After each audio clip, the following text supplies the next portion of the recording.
Magnetismo, video número 34. Recuerden que en la descripción de este video está un enlace que le permite abrir los otros 30 y pico de videos sobre este mismo tema. El magnetismo está trabajado a nivel universitario. 34. Los protones en un ciclotrón son acelerados desde el centro mediante una diferencia potencial de 60 voltios y pasan por entre los polos de un electroimán en una región de campo magnético de 0,8 teslas. ¿Cuál es el radio de la trayectoria del protón? ¿Cuál es su periodo de oscilación y cuál la frecuencia angular del ciclotrón?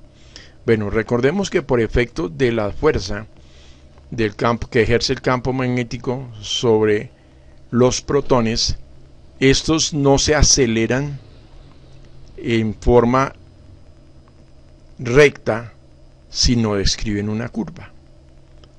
Por eso es que nos piden cuál es el radio de la trayectoria del protón.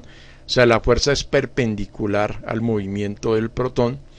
Entonces lo que hace no es acelerarlo en términos de aumento o disminución de la rapidez, sino lo que ejerce es un desvío. Listo, ¿qué datos tenemos? Tenemos que B es 60 voltios, que viene a ser la diferencia de potencial. Tenemos el campo magnético de 0,8 teslas. Nos piden, sabemos que la velocidad inicial es 0 antes de entrar al campo magnético. Nos preguntan el radio, nos preguntan el periodo y nos preguntan la aceleración angular o frecuencia angular, frecuencia angular. Yo lo llamo velocidad angular. Listo, sabemos que la carga de los protones es de 1.6 por 10 a la menos 19 coulombios y que la masa del protón es de 1.67 por 10 a la menos 31 kilogramos. Entonces ahora sí vamos a proceder. Tenemos aquí algo que es la diferencia potencial, es el trabajo que se ejerce sobre una carga. Y sobre una carga no es que estoy diciendo dividido, sino trabajo por cada unidad de carga. Tenemos que la variación de la energía cinética, entonces vendría a ser este mismo trabajo. A ver, ¿qué significa eso? Este protón tiene cierta energía cinética, aparentemente. Y resulta que cuando se ejerce un trabajo sobre, o sea, voy a hablar no de los protones, voy a hablar de cualquier elemento. Si yo hago un trabajo sobre mi maleta, la cual estoy en el primer piso y la subo al tercer piso, yo realicé un trabajo sobre la maleta y esa maleta ganó una cierta energía. A eso nos referimos acá, que cuando usted hace trabajo varía la energía y en este caso la energía es energía cinética porque la partícula se va a desviar y seguramente de pronto cambiará algo de su rapidez. Eso es lo que queremos, partimos de ahí. Entonces, pues es despejar acá. Q pasa a multiplicar a B, entonces diferencia potencial por la carga es igual a la variación en la energía. Listo, pero estamos suponiendo que esa energía es energía cinética, aunque yo dije aquí que si era perpendicular no generaba ninguna variación en la energía, pero vamos a calcularla a ver qué pasa. Tenemos que la energía cinética es un medio de la masa por la velocidad al cuadrado. Entonces miren miren la equivalencia que estamos obteniendo.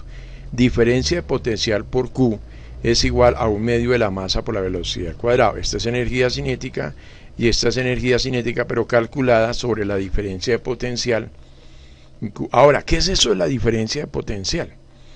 Cuando yo tenía mi maleta en el primer piso, tenía cierta energía.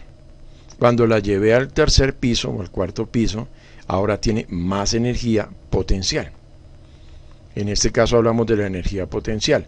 Entonces, la diferencia de potencial de mi maleta en el tercer y el primer piso es lo que llamamos, o lo estoy diciendo, diferencia potencial gravitacional. Cuando yo muevo una carga dentro de un campo eléctrico, necesito hacerle fuerza. Si la voy a acercar hacia el campo magnético, hacia el centro del campo eléctrico o magnético, como ustedes en este momento, en ambos casos es válido, yo realizo un trabajo para mover esa carga. y esa carga gana una energía, bien sea potencial, bien sea cinética, o puede ser potencial y al soltar la carga y ponerse en movimiento se vuelve cinética. Por eso esta igualdad.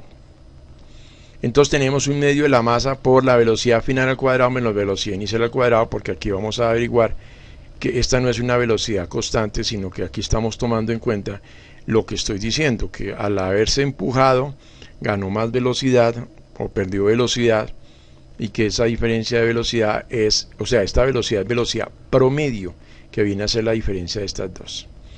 Listo, entonces nos queda un medio de la masa por la velocidad al cuadrado. ¿Por qué esto no está allá? Porque habíamos dicho que partíamos de que era 0. Entonces, si esto es 0, pues nos va a quedar un medio de la masa por la velocidad final al cuadrado. Si despejamos la velocidad final, nos va a quedar que es la raíz de 2bq. ¿Por qué? Porque este 2 pasa a multiplicar a b y a q, que son diferencia potencial y carga, ¿cierto? Y la masa pasa a dividir y luego le sacamos raíz cuadrada.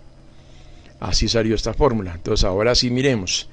2bq sobre m, donde 2 multiplicado por 60 voltios por la carga del protón, que es la misma del electrón, 1.6 por 10 a la menos 19 coulombios, sobre la masa, que es 1.67 por 10 a la menos 31 kilogramos. Resolviendo esto nos da que la velocidad final es de 1.0722 por 10 a la 5. Es una velocidad enorme, porque este 5 es 100.000, o sea que viene a ser más o menos 107.220 metros cada segundo.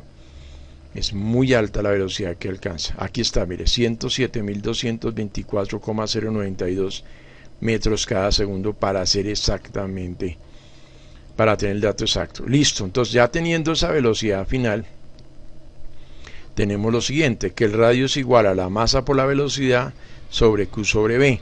Ay, ¿de dónde salió esa fórmula? Ya la habíamos visto. Entonces la masa multiplicado por la velocidad sobre la carga multiplicado por el campo magnético, y esto nos da que el radio de la trayectoria, porque esa es la pregunta, ¿cuál es el radio de la trayectoria del protón? Es 1.399 por 10 a la menos 3 metros, que es bastante pequeño, porque estaríamos diciendo 1.4 milímetros, es bastante pequeño. Listo, ahora vamos a averiguar el periodo de oscilación.